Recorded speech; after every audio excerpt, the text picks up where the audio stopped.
RP Singh ने कहा कि वक्फ बोर्ड के नाम पर जमीनों का अधिग्रहण किया जाता है। पहले जमीनों का अधिग्रहण करते हैं और बाद में फैसला भी वक्फ बोर्ड वाले करते हैं कि जमीन उनकी है या जिसकी जमीन पर कब्जा की है उसकी है। इसलिए इस मामले पर टीम बनेगी और जितनी जल्दी फैसला आएगा उतना सही होगा, नहीं तो वक्फ के नाम पर ये जो किसानों की जमीनों की लूटपाट है वो बंद होनी चाहिए।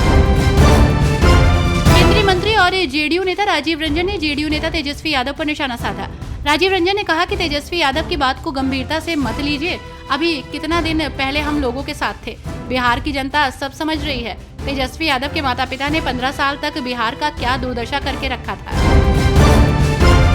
बलरामपुर रामानुजगंज स्वास्थ्य कर्मचारी की पुलिस हिरासत में हुई मौत के बाद सियासत गर्मा गई है।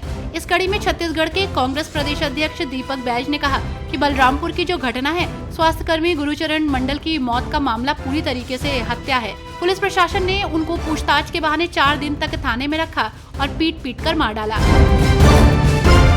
कर्नाटक भाजपा अध्यक्ष वी.वाई. विजेंद्र ने राज्य सरकार की आलोचना करते हुए आरोप लगाया कि वो वक्फ बोर्ड को लाभ पहुंचाने के लिए नोटिस जारी करके तुष्टीकरण की राजनीति में संलग्न है। विजेंद्र ने दावा किया कि इस मामले के संबंध में कांग्रेस नेता एम.बी. पाटिल द्वारा दिए गए बयान भ्रामक थे। उन्होंने सरकार के कार्यों को किसानों के हितों के खिलाफ जानबूझकर उठाया गया कदम करार दिया। भाजपा प्रवक्ता प्रदीप भंडारी ने दिल्ली में वायु प्रदूषण के जानलेवा स्तर के लिए आम आदमी पार्टी प्रमुख और पूर्व मुख्यमंत्री अरविंद केजरीवाल को जिम्मेदार ठहराया। भंडारी ने आरोप लगाया कि केजरीवाल जनता की सेवा करने के लिए नहीं बल्कि शराब घोटाले के जरिए पैसा कमाने के लिए आए हैं। दिल्ली में प्रदूषण जानलेवा स्तर पर है।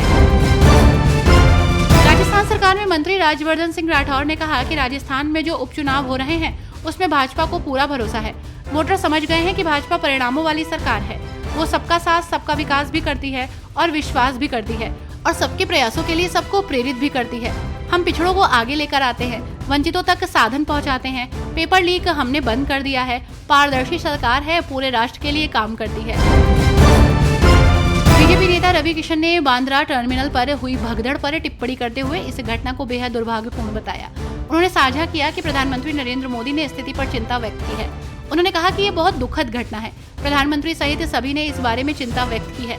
दिवाली आ रही है और हर कोई घर जाना चाहता है, इसलिए कुछ अव्यवस्था हुई होगी।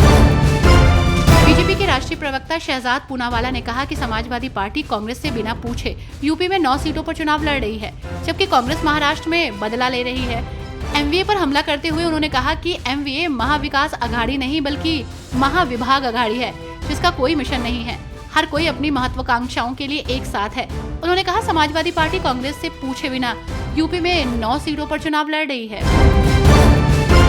दिल्ली का सियासी पारा इन दिनों हाई चल रहा है। इस बीच नेता एक दूसरे पर आरोप प्रत्यारोप लगा रहे हैं। वहीं इस बीच भाजपा नेता प्रवीण खंडेलवाल ने कहा कि अरविंद केजरीवाल के शासन और उसकी नीतियों से परेशान यहाँ की जनता काफी परेशान है।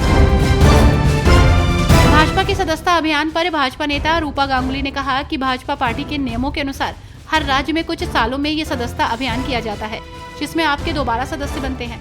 पार्टी की विचारधारा को पसंद करने और अन्य विषय होते हैं, जिसमें लोग अपनी मर्जी से सदस्य बनना या ना बनना चुन सकते हैं।